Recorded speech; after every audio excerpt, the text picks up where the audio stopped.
Hi welcome back. So ಇಲ್ಲಿ bread dosa ಹೇಗೆ ಮಾಡೋದು ಅಂತ ನೋಡೋಣ. ಇದಕ್ಕೆ ತುಂಬ ಏನು ಉದ್ದಿನ ಬೇಳೆ ಬೇಡ, ಅಕ್ಕಿ ತುಂಬಾ ಹಾಕ್ತೀವಿ ದೋಸೆ ಅಕ್ಕಿ. ಬಟ್ ತುಂಬಾ ನಾವು ಏನು ಬೇಳೆ ಎಲ್ಲ ಹಾಕೋದು ಬೇಡ. ಇದೊಂಥರ ಡಿಫ್ರೆಂಟಾಗಿ ಮಾಡೋವಂಥ ಬ್ರೆಡ್ ದೋಸೆ. ನೀವು ಯಾವ ಥರ ಮಾಡೋದು ಅಂತ ಖಂಡಿತ ನೋಡಿ ಟ್ರೈ ಮಾಡಿ.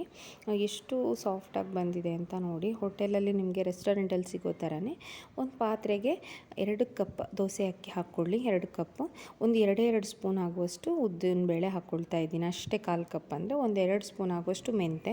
ಈಗ ಉದ್ದಿನ ದೋಸೆಗೆಲ್ಲ ಹಾಕ್ಕೊಳ್ಳುವಷ್ಟು ಹಾಕ್ಕೊಳ್ತಾ ಇಲ್ಲ ನಾನು. ಹಾಗೆ ಅದನ್ನ ನೆನೆಸಿ ತೊಳೆದ್ಬಿಟ್ಟು ಎಲ್ಲನೂ ರುಬ್ಕೋಬೇಕು ನಾವು ಚೆನ್ನಾಗಿ. ಇದೇ ಪ್ರಮಾಣದಲ್ಲಿ ಮಾಡಿ, ಇದೇ ಅಳತೆಯಲ್ಲಿ ನಿಮಗೆ ಚೆನ್ನಾಗಿ ಬರುತ್ತೆ. ಇದನ್ನು ರುಬ್ಕೊಂಡಾದಮೇಲೆ 1 ಕಪ್ ಅವಲಕ್ಕಿ ತೊಗೋಬೇಕು ನಾವು, ಅಂದರೆ ಪೇಪರ್ ಅವಲಕ್ಕಿ ತೊಗೊಂಡ್ರೆ ಒಳ್ಳೆಯದು, ಬಿಕಾಸ್ ಬೇಗ ಸಾಫ್ಟ್ ಆಗುತ್ತೆ. ಇದನ್ನು ತೊಳೆದ ಮೇಲೆ ನಾವು ರುಬ್ಬುವಾಗ ಹಾಕ್ಕೊಳ್ಳೋದಲ್ಲ, ಹಿಟ್ಟಿಗೆ ಹಾಕ್ಕೋಬೇಕು. 1 ಕಪ್ ಅವಲಕ್ಕಿನ ತೊಳೆದು, ಪೇಪರ್ ಅವಲಕ್ಕಿನ ತೊಳೆದು ಹಿಟ್ಟಿಗೆ ಮಿಕ್ಸ್ ಮಾಡ್ಕೋಬೇಕು. ಈ ಥರ ಮಿಕ್ಸ್ ಮಾಡಿಕೊಂಡು ಅದನ್ನು ಫರ್ಮೆಂಟೇಷನ್ ಅಂದರೆ ಹುದುಗುವಿಕೆಗೆ ಇಟ್ಕೋಬೇಕು. ಹುಳಿ ಬರುತ್ತೆ ನೆಕ್ಸ್ಟ್ ಡೇಗೆ ಹಿಟ್ಟು. ಚೆನ್ನಾಗಿ ಯಾವತ್ತಾದರೂ ಇಡ್ಲಿ ದೋಸೆ ಹಿಟ್ಟನ್ನ ಈ ಥರ ಕೈ ಹಾಕಿನೇ ಇದು ಮಾಡಬೇಕು. ನೆಕ್ಸ್ಟ್ ಡೇಗೆ ನೋಡಿ ಎಷ್ಟು ಚೆನ್ನಾಗಿ ಹುದುಗು ಬಂದಿದೆ ಅಂತ ಹೇಳಿಬಿಟ್ಟು.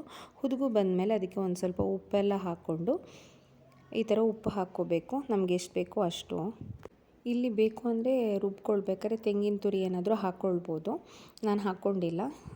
ಉದ್ದು ತುಂಬಾ ಹಾಕೇ ಇಲ್ಲ ನಾನು, 2 ಸ್ಪೂನ್ ಹಾಕಿದ್ದು ನೀವೇ ನೋಡಿದರೆ, 2 ಗ್ಲಾಸ್ ಅಕ್ಕಿಗೆ, ದೊಡ್ಡ ಕಪ್ ಅಕ್ಕಿಗೆ.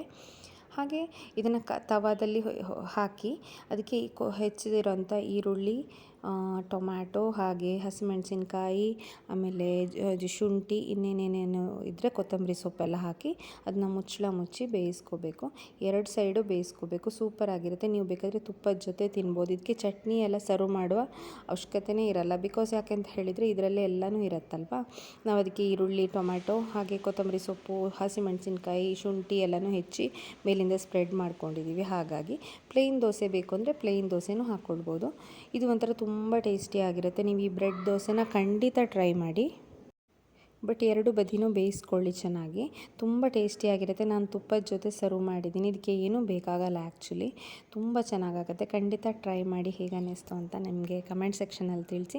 ಮತ್ತು ಯಾವ ಥರದ ರೆಸಿಪಿ ಬೇಕು ಅಂತ ಹೇಳಿ ತುಂಬ ಜನ ಸಬ್ಸ್ಕ್ರೈಬ್ ಮಾಡದೆ ನೋಡ್ತಿದ್ದೀರಾ. ಸಬ್ಸ್ಕ್ರೈಬ್ ಮಾಡ್ಕೊಂಡು ನೋಡಿ ಚಾನಲ್ಗೆ. ಸಬ್ಸ್ಕ್ರೈಬ್ ಮಾಡ್ಕೊಂಡು ನೋಡಿದರೆ ನಮಗೂ ಹೆಲ್ಪ್ ಆಗುತ್ತೆ. ನೋಡಿ ಎಷ್ಟು ಸಾಫ್ಟಾಗಿ ಬಂದಿದೆ. ಹಾಗೆ ಮುಂದಿನ ವೀಡಿಯೋದಲ್ಲಿ ಇಂಟ್ರೆಸ್ಟಿಂಗ್ ರೆಸಿಪಿ ಜೊತೆ ನಾನು ನಿಮಗೆ ಸಿಗ್ತೀನಿ. ಅಲ್ಲಿವರೆಗೂ ಟೇಕ್ ಕೇರ್.